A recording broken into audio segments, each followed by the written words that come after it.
பிஸ்மில்லாஹிர்ரஹ்மானிர்ரஹீம். இஸ்லாமிய மார்க்கத்தோடு நீண்ட கால தொடர்புடைய தேசங்களில் முக்கியமானது யமன் தேசமாகும்.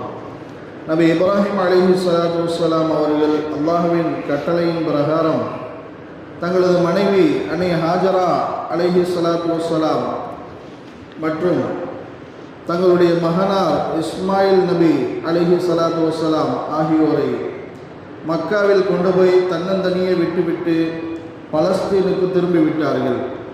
அவ்விருவருக்கும் பின்னர் மக்காவில் வந்து குடியேறியவர்கள் ஜுர்ஹும் என்னும் கூட்டத்தினர்.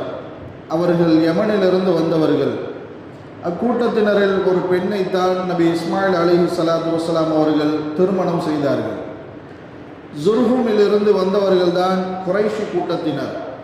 அந்த குறைஷி கூட்டத்தை சேர்ந்தவர்கள்தான் நபிகள் நாயகம் ரசூலுல்லாஹி ஸல்லல்லாஹு அலைஹி வஸல்லம் அவர்கள். ஆக யமனுக்கும் நபி அவர்களுக்கும் இவ்வகையில் தொடர்பு இருக்கிறது. மதீனாவில் அன்சாரிகளில் பிரபல்யமான இரு கிளையார்கள் அவுஸ் ஹஸ்ரஜ் கூட்டத்தினர் ஆவார்கள். இவர்களும் யமனிலிருந்து வந்தவர்கள்தான் என்று வரலாறு கூறுகிறது. நபி அவர்கள் மதீனாவிற்கு வந்த புதிதில் தோழர் அபு அய்யூப் அல் அன்சாரி ரலியல்லாஹு அன்ஹு அவர்களின் இல்லத்தில் தான் தங்கினார்கள். நபி அவர்களின் ஒட்டகம் அந்த வீட்டைத்தான் தேர்ந்தெடுத்தது. நபி அவர்களின் பிறப்பிற்கு சுமார் 700 வருடங்களுக்கு முன்பு யமன் தேசத்தை சார்ந்த துப்பஉ என்ற மன்னர் மதீனாவை ஆட்சி செய்வதற்கு முயற்சித்தார். கஅபத்துல்லாவிற்கு முதலில் ஆடை அணிவித்தவர் இவரே. அப்போது அவரிடம் வந்த யூத அறிஞர்கள் 400 பேர், எங்களது வேத நம்பிக்கையின்படி இந்த பூமி இறுதி நபி ஹிஜ்ரத் செய்து வந்து தங்கக்கூடிய பூமி. அவர்களது வருகையை எதிர்பார்த்துத்தான் தொலைதூரமான பகுதிகளிலிருந்து பயணப்பட்டு நாங்கள் இங்கு வந்து குடியேறியுள்ளோம் என நபி அவர்களின் மாண்புகளை எடுத்து கூறினார். அதை நம்பி ஏற்றுக்கொண்ட மன்னர் ஒரு வீட்டை கட்டி அதை நபி அவர்களின் வருகையின் போது அவர்கள் தங்குவதற்காக அப்போதே அதனை ஏற்பாடு செய்து வைத்தார். பிற்காலத்தில் வரவுள்ள நபி அவர்களுக்கு ஒரு கடிதத்தையும் அத்தோடு எழுதி கொடுத்தார். அக்கடிதத்தில்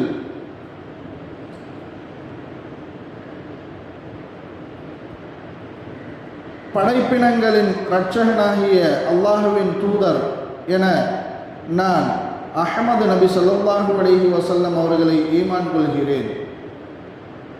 அவர்களது வாழ்நாள் வரை எனது வாழ்நாள் நீளுமெனில் அவர்களின் ஊழியனாக இருந்து என் வாழ்நாளை கழிப்பேன். அவர்களது எதிரியோடு நான் போர் செய்வேன். அவர்களது மனதின் கவலைகளை நான் போக்குவேன் என்று எழுதி தனது ஈமானை வெளிப்படுத்தினார். அவர் நபி அவர்களுக்காக தயார் செய்து வைத்த வீடுதான் நபி அவர்களின் ஒட்டகம் வந்து படுத்துக்கொண்ட அபு அய்யூப் அல் அன்சாரி ரலியல்லாஹு அன்ஹு அவர்களின் வீடாகும். நபிகள் நாயகம் ரசூலுல்லாஹி ஸல்லல்லாஹு அலைஹி வஸல்லம் அவர்கள் ஒருமுறை அல் ஈமான் யமன் வல் ஹிக்மத்து யமானியா ஹும் அரபு குலூபா, இறை நம்பிக்கை என்பது யமனில் இருக்கிறது, ஞானம் யமன் வாசிகளிடம் இருக்கிறது, அவர்கள் மென்மையான உள்ளம் உடையவர்கள் என்று கூறினார்கள். பல்கீஸ் மகாராணியின் ஆட்சி பீடம் அமைந்திருந்த நகரமாக யமன் நகரம் இருந்தது என்றும் வரலாறு கூறுகிறது. நபி அவர்களின் ஆஸ்தான கவிஞர் ஹஜ்ரத் ஹஸ்ஸான் இப்னு சாபித் ரலியல்லாஹு அன்ஹு அவர்களுக்காக மஸ்ஜித் நபவியில் ஒரு மேடை அமைத்து கொடுக்கப்பட்டு இருந்தது. அவர்கள் அதில் அமர்ந்து நபி அவர்களை புகழ்ந்து கவிதை பாடிப்பார்கள். இறைவா, வானவர் ஜிப்ரீல் அலைஹிஸ்ஸலாத்து வஸ்ஸலாம் அவர்கள் மூலம் இவரை வலுப்படுத்து, இவருக்கு பாதுகாப்பு கொடு என்று அவர்களுக்காக நபி அவர்கள் துஆ செய்துள்ளார்கள். இந்த ஹஸ்ஸான் ரலியல்லாஹு அன்ஹு அவர்கள் யமன் வாசி ஆவார்கள். இந்நகரத்தை அல்லாஹு தஆலா பல்தத்துன் தய்யிபா, அது மனமுள்ள வளமான நகரம் என கூறுகிறார். மேலும் அல்லாஹு தஆலா திருக்குர்ஆனில் யா அய்யுஹல்லதீன ஆமனூ மன் யர்தத்த மின்கும் அன் தீனிஹி فسوف يأتي الله بقوم يحبهم ويحبونه أذلة على المؤمنين أعزة على الكافرين يجاهدون في سبيل الله ولا يخافون لومة لائم ذلك فضل الله يؤتيه من يشاء والله وَاسِعٌ عَلِيمٌ. மூமின்களே, உங்களில் எவரேனும் தன் மார்க்கத்தை விட்டு மாறிவிட்டால் அல்லாஹ்வுக்கு அதனால் நஷ்டம் இல்லை. அப்பொழுது அல்லாஹ் வேறு ஒரு கூட்டத்தாரை கொண்டு வருவான்.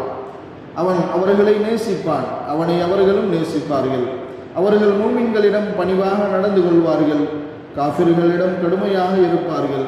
அல்லாஹ்வின் பாதையில் போர் செய்வார்கள், நிந்தனை செய்வோரின் நிந்தனைக்கு அஞ்ச மாட்டார்கள். இது அல்லாஹ்வின் அருட்கொடையாகும், இதை அவன் நாடியவருக்கு கொடுக்கிறான். அல்லாஹ் மிகவும் விசாலமானவனும் எல்லாம் நன்கு அறிந்தவனுமாகவும் இருக்கிறான் என்று கூறுகிறார். இந்த வசனத்தை சுட்டிக்காட்டி இந்த தன்மைகள் யமனில் வசிக்கக்கூடிய அஷ்அரி என்னும் கூட்டத்தாரிடம் உள்ளது என்று நபி ஸல்லல்லாஹு அலைஹி வஸல்லம் அவர்கள் கூறினார்கள். அல்லாஹ் தஆலா நபி இப்ராஹிம் அலைஹிஸ்ஸலாத்து வஸலாம் அவர்களிடம் ஹஜ்ஜுக்கு மக்களிடம் அழைப்பு விடுக்குமாறு கூறினார்கள். وَأَذِّنْ فِي النَّاسِ بِالْحَجِّ يَأْتُوكَ رِجَالًا وَعَلَى كُلِّ ضَامِرٍ يَأْتِينَ مِنْ كُلِّ فَجٍّ عَمِيقٍ. ஹஜ்ஜை பற்றி மக்களுக்கு அறிவிப்பீராக. அவர்கள் நடந்தும் வெகு தொலைவிலிருந்தும் வரும் மெலிந்த ஒட்டகங்களின் மீது உம்மிடம் வருவார்கள் என கூறினோம். நபி இப்ராஹிம் அலைஹிஸ்ஸலாத்து வஸ்ஸலாம் அவர்களின் இந்த அழைப்பிற்கு முதலில் பதிலளித்தவர்கள் யமன் வாசிகள் தான் என்று நபிகள் நாயகம் ரசூலுல்லாஹி ஸல்லல்லாஹு அலைஹி வஸல்லம் அவர்கள் கூறினார்கள். குர்ஆன் ஷரீஃபின் சூரத்துன் நஸ்ர் இறங்கிய போது அல்லாஹ் அந்த சூராவில் وَرَأَيْتَ النَّاسَ يَدْخُلُونَ فِي دِينِ اللَّهِ أَفْوَاجًا, மேலும் அல்லாஹ்வின் மார்க்கத்தில் மக்கள் அணி அணியாக பிரவேசிப்பதை நீங்கள் காணும்போது என கூறியது போல் கூட்டம் கூட்டமாக மக்கள் இஸ்லாத்தின்பால் வந்தார்கள். குறிப்பாக யமன் வாசிகள் கூட்டம் கூட்டமாக வந்து இஸ்லாத்தில் இணைந்தார்கள். ஒவ்வொரு நாட்டிற்கும் ஒவ்வொரு ஊருக்கும் ஒரு விதமான தன்மை இருக்கும். அந்த தன்மையை அம்மக்களிடம் காணலாம். யமன் வாசிகள் மிருதுவானவர்கள், மென்மையான குணமுடையவர்கள். அவர்களை நாம் சந்தித்து பேசினால் மிகுந்த ஆனந்தப்படுவார்கள். அன்றிலிருந்து இன்று வரை அந்த நற்குணத்துடனே அவர்கள் வாழ்கிறார்கள். அல்லாஹ் குர்ஆன் ஷரீஃபில் யமனை பற்றி மட்டுமின்றி அதில் இருக்கக்கூடிய சில மகானங்களை மட்டும் குறிப்பிடுகிறார்.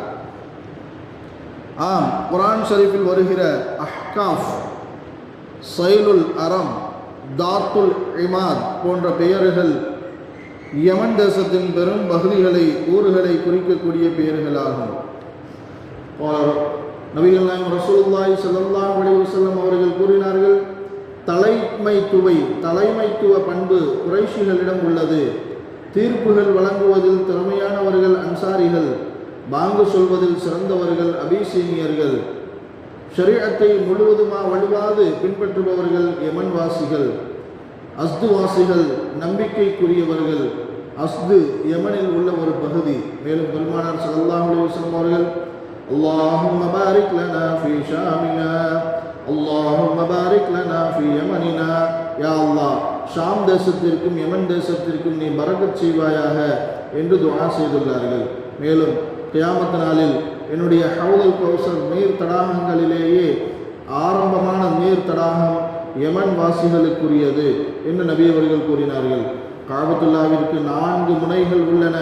அதில் ஒன்று ருக்னே யமானி என்னும் யமன் தேசத்தை நோக்கி இருக்கும் முனையாகும். ருக்னே யமானிக்கும் ஹஜ்ருல் அஸ்வத் முனைக்கும் மத்தியில் ஓத வேண்டிய துஆ தான் ரப்பனா ஆத்தினா ஃபித் துன்யா ஹஸனத்தன் என்ற அதிமுக்கியத்துவம் வாய்ந்த துஆவாகும். அந்த இரு முனைகளுக்கும் மத்தியில் உள்ள இடம் மதீனாவையும் பைத்துல் முகத்தஸையும் முன்னோக்கியுள்ள சிறப்புமிகு இடமாகும்.